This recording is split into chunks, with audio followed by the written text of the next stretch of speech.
Not bad, but আমার বোন বলছে যে আলুর ভাজির মতো লাগছে। ओहो अब मैं गाना शुरू कर रहा हूँ। আসসালামু আলাইকুম, welcome back to my channel. আশা করি সবাই অনেক বেশি ভালো আছেন, আমিও ভালো আছি। তো আজকে অনেক দিন পর একটা ব্লগ বানাচ্ছি, আর এখন বাজে বিকাল কয়টা, অলমোস্ট চারটা বাজেনি এখনও। যাই হোক, তো ভাবছি যে কিছু স্ন্যাক্স বানানো যাক।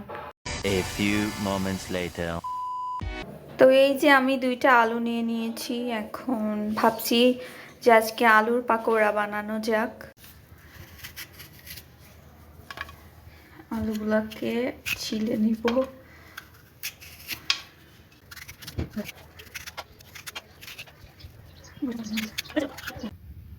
এই যে 2টা আলু ছিলা ডান, এখন হচ্ছে 2টা আলু ভালোভাবে ধুয়ে নিব, তারপর এটাকে গ্রেট করব।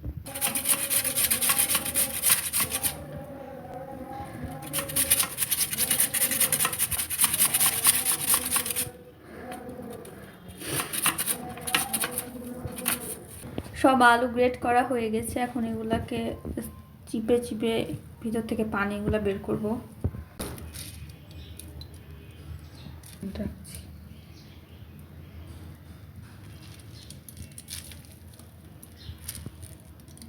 এই যে আলুগুলাকে ভালোভাবে ধুয়ে নিব।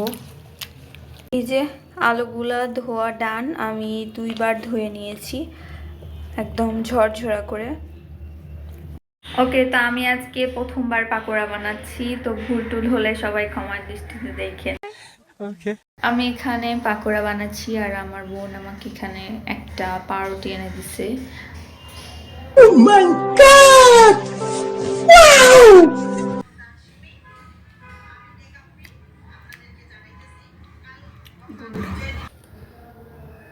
এটা দিয়ে দিচ্ছি আটা, আপনারা আটার পরিবর্তে ময়দাও দিতে পারেন।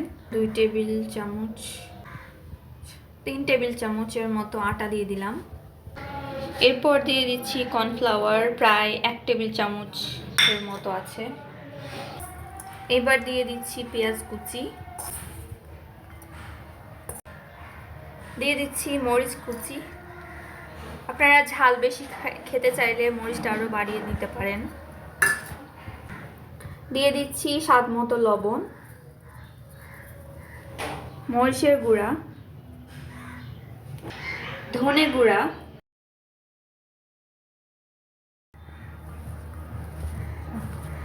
এবার সবগুলা ভালোভাবে মাখিয়ে নিব। গাইস, একদম শুকনা শুকনা হয়ে গেছে, তাই একটু তেল অ্যাড করছি। দেখা যাক এখন কেমন মাখানো হয়। কিছুটা তেল দিয়ে দিয়েছি, এখন এটা গরম হওয়ার অপেক্ষা।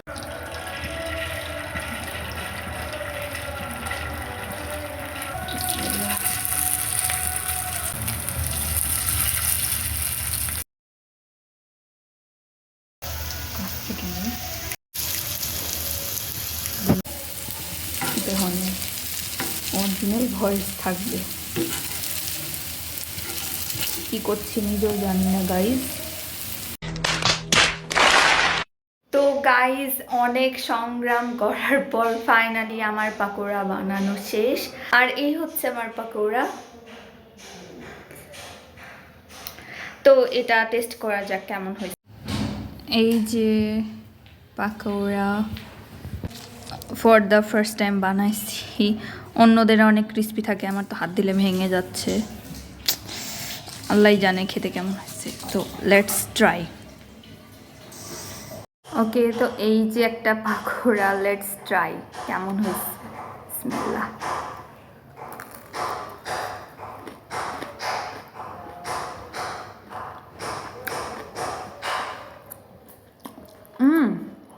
নট ব্যাড, একদম খারাপ হয়নি, বাট আমার বোন বলছে যে আলুর ভাজির মতো লাগছে, বাট না, আলুর ভাজির মতো না, একটু ক্রিস্পি, আমার কাছে ভালো লাগছে। ওকে, তো আজকের ভিডিওটা এতটুকুই। সবাই ভালো থাকবেন। আমি এখন থেকে রেগুলার ভ্লগ দেওয়া ট্রাই করবো ইনশাআল্লাহ। আল্লাহ হাফেজ।